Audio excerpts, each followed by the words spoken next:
The first thing she said to me after she came out of the ring, after she became undisputed, she goes, "Oh look, Top Rank finally has their first undisputed female." Like, you're such a... You know, I'm always messing with you. From the beautiful Fontainebleau Las Vegas, this is a show where fighters interview fighters, a connection those who have entered the ring can share. On this episode, we have two-division and current welterweight champion Mikaela Mayer and the former undisputed champion Seniesa Estrada. Welcome to The Good Exchange. Before we start the show, let's play a game of rapid fire to see just how well Mikaela and Seniesa really know each other. First question for you is, who is my celebrity look-alike? J-Lo. Yours is Justin Bieber. She was FaceTiming me, and like her hair was just like, it was like a 14-year-old Justin Bieber with like it was so short, and I screenshot it, and I was like, oh my God, I'm FaceTiming Justin Bieber. And she posted it. I was like, you delete that right now. Okay, if I were in a horror movie, how long would I last? I think you would survive throughout the whole movie. I can see you just like running super fast and just being like very like, your agility would be crazy and like... My ADD would be on point. Yeah, you just won't be able to catch you. Oh, you're right. Thank you. Thank you for like looking past my blonde hair. Okay, next question is, who is my biggest rival in boxing? It's either between Yokasta and Marlene, but I would say Marlene. Like the hate is there more for Marlene. Yeah, definitely. Makes sense. Okay, what are my dogs' names? Moose, Luna, and Otto. It's Otter. I know, but It's Otter. I know it's Otter, but I like to call him Otto. Well, you don't get to just change my dog's name because you like it better. But it's cute. I like Otto. If I had to eat one meal for the rest of my life, what would it be? Like frickin' chicken tenders. You're the most basic eater ever. That's another thing that annoys me. It's like you just want chicken and fries or like a cheeseburger or I'm just simple. like basic stuff. Yeah. What was my last fight color? Dude. Your last fight color was like a highlighter green. Why did it take you so long to think about that? Because I was gonna say a paint joke, but never mind. You're stupid. Okay, what's my biggest pet peeve, or one of them? I can't figure out what your pet peeve is because it just seems like everything just annoys you. Yeah, you're always just like annoyed and just like, oh my God, this and oh my God, that, like, and you're just like walking through the house like just screaming or yelling about something. So, like, No, you have to know one. Okay, one. Okay, one of your pet peeves is like sitting still and listening to a story. You walked into the bedroom this morning and I was like, oh my gosh, you're like, what, tell me, and then I started telling you and then you're just like, Start walking out. I'm like, Like, wait I'm a not minute. done. I'm like, hurry up. Yeah. That is true. I hate people You who have no drag out patience. stories. Like, just get to the point. What was my record when I retired? 26-0, you tell me every day. Oh, that's true. All right, I think that was like a tie there. Yep. Okay, so we're actually here at the Fontainebleau right now, where you will be rematching Sandy Ryan on March 29th. I'm super excited. I'm also going to be doing commentary with Christina. Oh. Surprise, surprise. Okay. So I'm Watch your excited to. I'm excited to watch the rematch, and the build up to the last fight was, I mean, it was great, and I think that made so many people interested and of course wanting to watch it. And now the second time around with you throwing paint on Sandy. And I did not do that. You know I didn't do that. You throwing paint on Sandy, you allegedly threw paint on Sandy. And Yes. What did you learn about the people around you when it comes to Well, the first of build all, to that fight and everything that happened? Yeah, I mean, having a good team around you is so important, and I think that Sandy really suffered because it wasn't the paint getting thrown on her, okay? It was the way her whole team reacted. If that would have happened to me, Coach Al would have been like, hey, suck it up, let's go, we got a job to do. Yeah, I mean, as a fighter, I've gone through so many things mentally, literally like while on the way to the arena. And not just myself, but like other fighters too go through so much. Like we don't know. Your But at the team's same got to time, keep you cool. people around you. You got to be mentally strong, and especially if you're in the best shape that you're in, you have a good game plan. You should be able to go in there and still Hard be able work's to over. keep it all together. So Yeah. as a fighter, I totally get that and understand that point for sure. How has training with Kofi helped you? Like, how do you think, what are the small little changes that you're going to be making in this next fighter? His biggest thing is really the, rotating more into my punches. He fixed my footwork a little bit so that my punches are coming off a lot easier, and just really getting my body weight into my shots. I'm settled into the 147 weight class now. I've been training with the same people my whole career, so sometimes it's nice to switch it up and bring in new eyes and ears to add to me. So like even at 34 years old, like I'm still growing and getting better. Yeah, I thought your boxing and long punches from the outside were like beautiful against Sandy, and then even on the inside, I felt like you outfought her. She tried to fight back, but most of the punches weren't really landing, and your body shots were great. Yeah, she's an easy target because she's just right there. She got a big head. How do you think this? I think she's going to be the same fighter. I know her style now. I know things that I did right. I know things that I can do better. But I know her team. I know how they train. I know every workout that she does. So I really don't see her leveling up very much, in only a few months. Is there an opponent in mind that you want to go after next? Yeah, so ideally all the belts will be collected. The other champions in the welterweight division are unifying in March also. So Which are who? Which are Tasha Jonas and Lauren Price. So all the belts will be collected. I'll have the last one that they need, and hopefully fight for undisputed next by the end of the year. Yeah, then I can be like you. Then you'll be like me. You'll can't finally talk have all anymore. the belts. Oh my God. I'm gonna cry when you have all the belts. The first thing, I don't know if you guys remember this, the first thing she said to me after she came out of the ring, after she became undisputed, and she goes, "Oh look, Top Rank finally has their first undisputed female."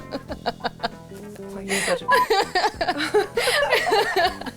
I'm always messing with you, but yeah. I know, she only did that because when she came out of the ring, I started booing her. Yeah. I deserved it. You just retired as undisputed champion. Do you miss being active in boxing, or are you like totally set and excited about your decision? I'm very satisfied with my decision. Like, I know that I won't miss boxing. I won't want to go back to boxing, but I feel like I'll miss fighting eventually because like I was just born to fight. It's what I've been doing my whole life. So I don't know, maybe one day I'll get an itch to fight and it'll be something crazy like bare knuckle. Wait, what if somebody or like somebody takes you, because you have to vacate your belts now, and then somebody that goes and collects them all becomes undisputed, and you're like, I would kick that girl's ass so easily. Then would you come back? Probably not. Just to do it again? No. Like as soon as I vacated my belts, like the next day, Vaya fought some complete bum for the WBC title. So. All right, well, good for you. I just wonder, what the hell do you do with your life now? Like what? Whatever I want to do. Sometimes absolutely nothing. Like I get 12 hours of sleep every night. When I was in training camp, I got 12 hours of sleep every night.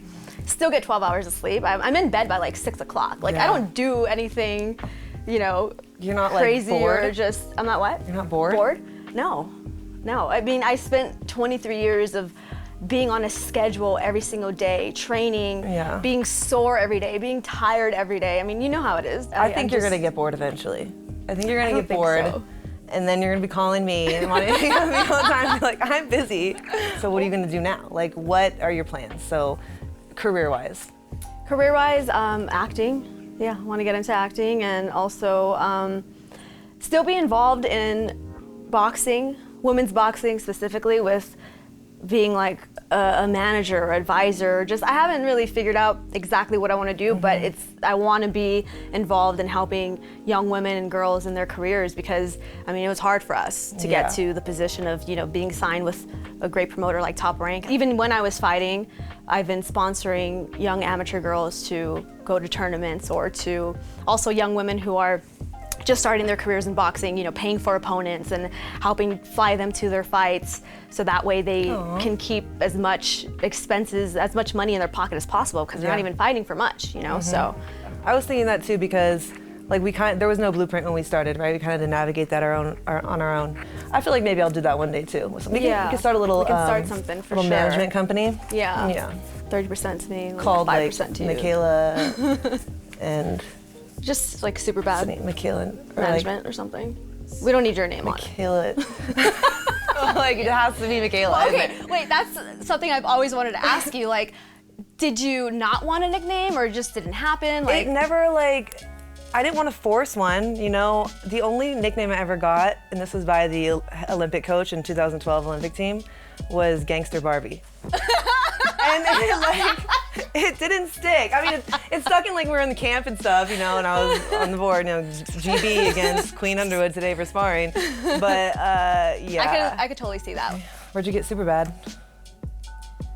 My trainer, who's a big Sugar Ray Leonard fan, and so am I. He's my favorite fighter besides Roy Jones Jr.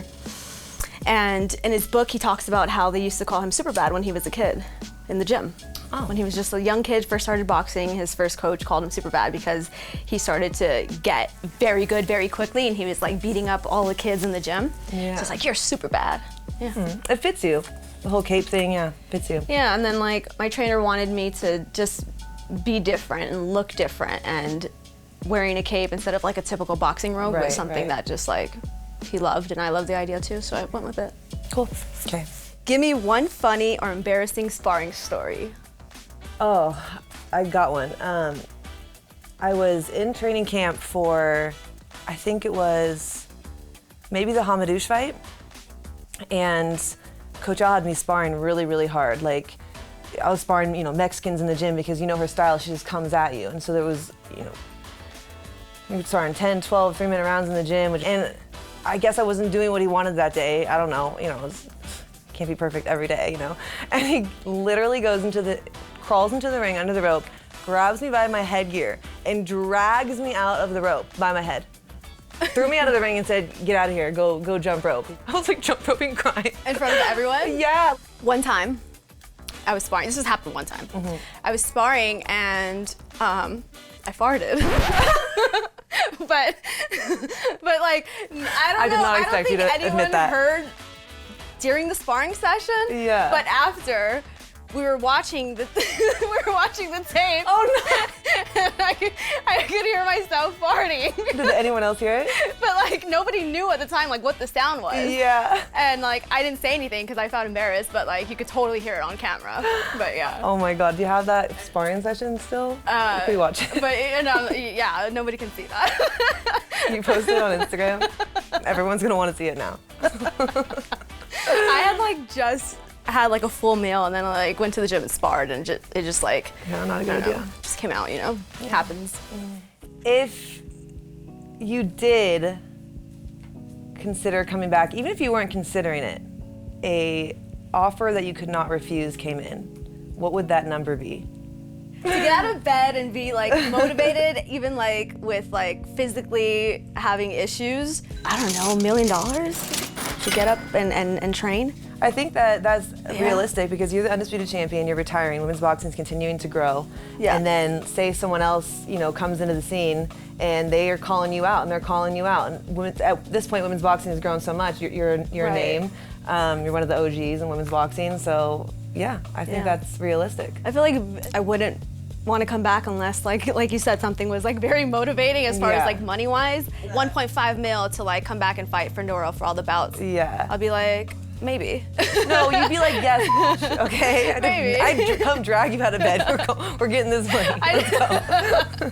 I just don't know like how my training would go. Like I wouldn't be able to train the way like I would normally train for fights just because like my hand and my back, like I'm all messed up.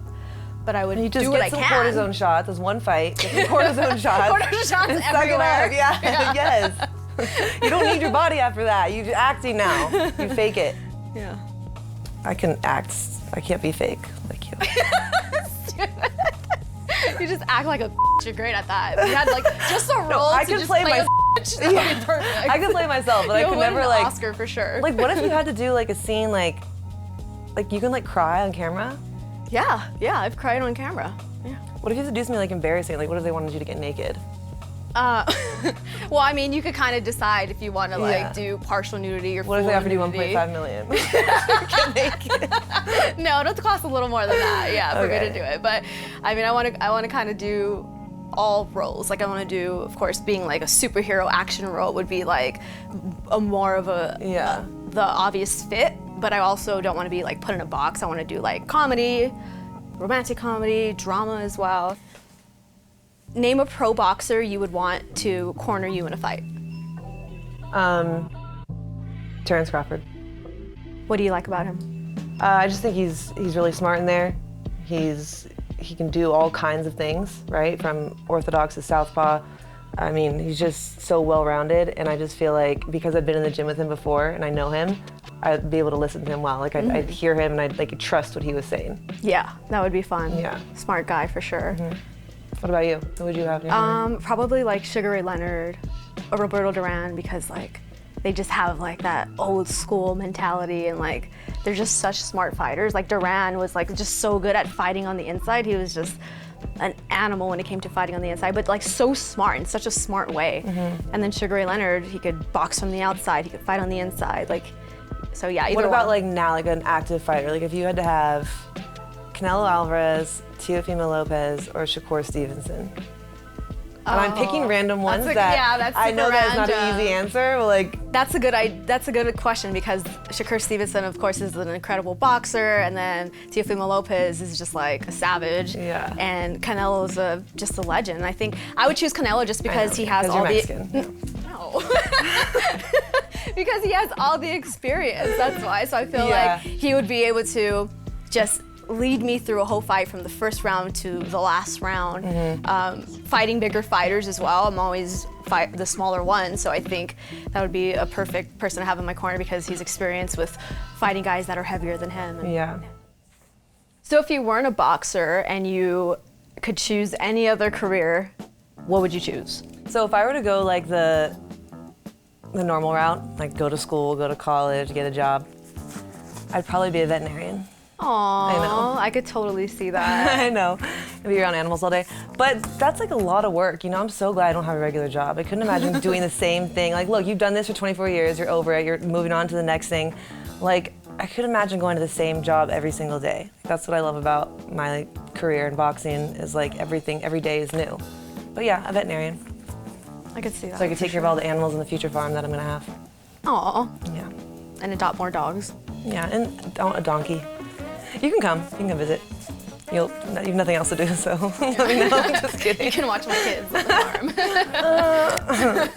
farm. No. I would choose to be like a country singer. Like the biggest country Performer? singer. Yeah. Like a Britney Spears? That would No, be so I fun. just said country singer. Oh, well, I'm going back to myself.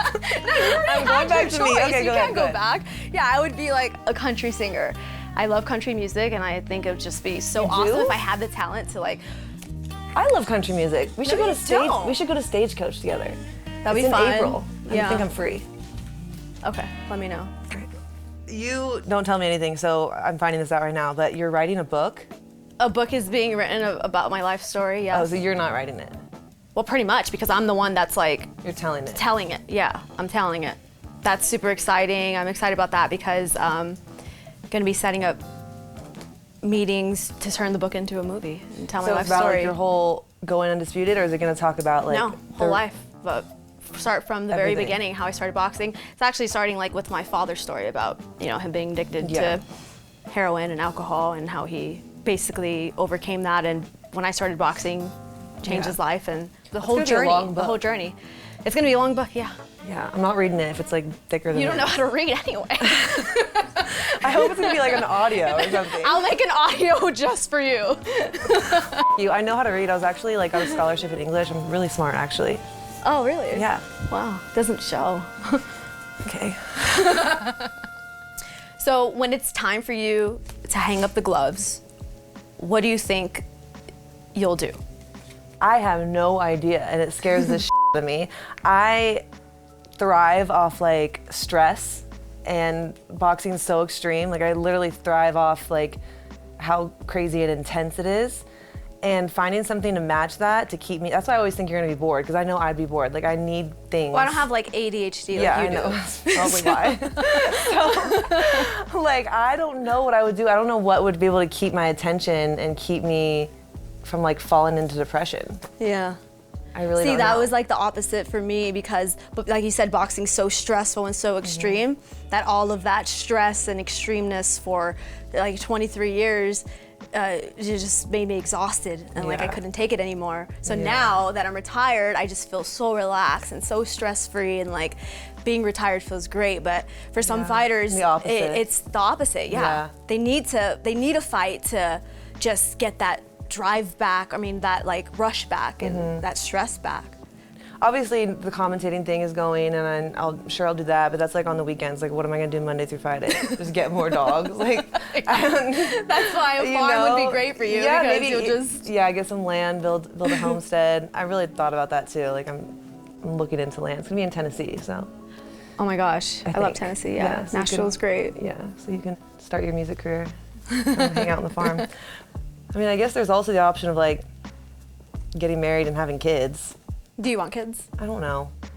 You do. I think if I meet the right person, I will. But not right now, you know? It's like I couldn't even... You can't even take care of yourself right now. I like taking care of things. Like, I am like a nurturer. And so like, I do like taking care of things. No, you are. A lot of people don't know that about you. Yeah. You are very nurturing. Yeah. And it's like the total opposite of how you are in the ring and, you know, what people see leading up to fights. Like, you are the opposite of that. So I like to I think create moments and plan things. And you're a great dog mom. I think you'll be a great mom too. I know, I probably would be one. Probably an awesome mom. Better than you. I'm gonna train my kids to like beat up your kids. Oh my God, we should. And we'll see who wins. You're like, me and your mom were never in the same weight class, so you guys gotta settle it. If you did decide to come back for one fight and you could like just pick a dream opponent, someone to beat up, who would you pick? If they didn't, no negotiations, it could, whatever you wanted would happen. Someone that I've already fought or just a new opponent? Someone you already fought, someone new.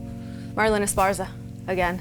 Yep. Yeah. I would like to fight her again. I wanted us to rematch, but of course she can't go below 112, so I would have to go up again to 112 and fight her. But you could, because she just. But I could, yeah. You know, she's not really like 112 pounds of muscle. Yeah. Okay. Oh yeah, we know that. I'd love to see that too. I would definitely choose Marlena Esparza just because like I feel like our first fight happened too early in women's boxing because it wasn't at the level that it's at now. So I think now with people still wanting to see the rematch, like the buildup will be crazy. Like we talked so much back and forth trash to each other, and it was really entertaining. And I feel like with Via, even though we disliked each other, it was different because she didn't speak English and the market was different for her, but she quit in the 9th round after we clashed heads in the 5th round, which caused the cut on her forehead. But you know, that was her excuse the whole time, was, oh, I quit because I couldn't see. And she had one more round left. It's like, if you were so confident that you were winning the whole fight, then why didn't you just go one more round? Why don't you just do 2 more? Exactly, you know? It's like, you shouldn't be in boxing if you're gonna quit with 1 more round left. Like, come on, we watch UFC all the time and they have multiple gashes over their eyes and on their face and continue to fight. Even though it did happen a little bit too soon, that's what I think is great about the women. It's like, we don't necessarily wait for the perfect timing. We take the opportunities when they come, and we do the big fight, so. Yeah, we have to take those opportunities, and like my trainer didn't want me to take it because he's like, you deserve more money for this, and I'm like, well, I mean, this is the only opportunity that we're getting right now, and like I know I'm gonna beat her, I know I'm gonna win. So I was so confident that I was gonna win, and it was gonna at least help elevate me to another level with like getting more eyes on me, and I was fighting on a Canelo undercard at the MGM Grand, so it was a big card for us and big moment, and we fought 3-minute rounds. The WBA let us fight 3-minute rounds here in Vegas, which was great. So that fight showed that women at a certain level, skill level, can fight 3-minute rounds, and it'll be entertaining from the very first round all the way to the last round. You guys did do 3-minute rounds in that fight. And I feel like if we would have did 2 minutes, it would have been a lot different, but because it was 3 minutes, like I was able to break her down and show so many levels to my skills, so many skill levels that I have, because our game plan was to, you know, make her miss in the beginning and counter her, take away the little things that she does well, and then little by little start pushing her back, hitting her to the body, getting her tired, and it worked to a T from the beginning to the end. And then she was sitting in the corner like this the last round, and she was like, pull me out. I can't see. You know, take me out, coach. You know, so and there was people who were in her corner, like her manager was yelling to her, basically saying like she can't see. No, like stop the fight, because he knew like it would just go to the scorecards. I still think if you came back, you'd still be like super competitive and beat a lot of the girls at like 119, up to 119 even. Like I really do. Because I know you're always like, oh, I can't gain weight. I'm like, oh, Yeah. I can't gain weight. So sad. I feel so bad for you. Yeah, it's so hard not being able to gain But I was weight. like, just do it. Figure it out. Yeah. Eat. I don't know. Like, but you can still, there's plenty more fights for you at bigger weight classes too. And I think if you didn't retire and you continued on, like, you still would have had big fights, like, moving up. You could have conquered more divisions Yeah, too. I can probably conquer 115 as well. Yeah. Definitely. Next. Okay. What's one moment you felt supported by boxing and one moment that you felt really let down? I think that when you're on top and you're winning, you feel loved and respected and supported. And boxing's so unforgiving, that one little hiccup, one loss, and the energy shifts so much, you know? And it's really, it's hard. For the last 2 years, not having my belts and having to work to get my belt back was definitely like, you know, you test you mentally. You work so hard to get to where you were, and now it's like you feel like you're starting over. You feel like you lose some respect from certain people and fans, and a lot of people don't doubt you and think that you'll never be able to come back, and that's usually the way it is in boxing. They count you out, you have one loss, and it's like, oh, you're done. And I feel like I had to stay strong and like believe in myself, because I knew I'd get the belt back one day. Like I knew it was bound to happen. Yeah, your dedication to come back and be champion again after those 2 losses were like kind of inspiring. And I hope it does really become an inspiring story, because I kind of want to help change the narrative in boxing, where it's like, you know, it's not, your career isn't over from one loss. As long as you're taking the biggest fights and challenging yourself and putting on the fights that everyone wants to see, you should still be respected. You should still be getting paid. You should still be, you know, you should still be put on a pedestal as a great fighter. But again, boxing's just, they're rough. The fans are rough, and the market's rough, and just, you know, the way everything is set up. So I think that hopefully my storyline can help to change that narrative a little bit.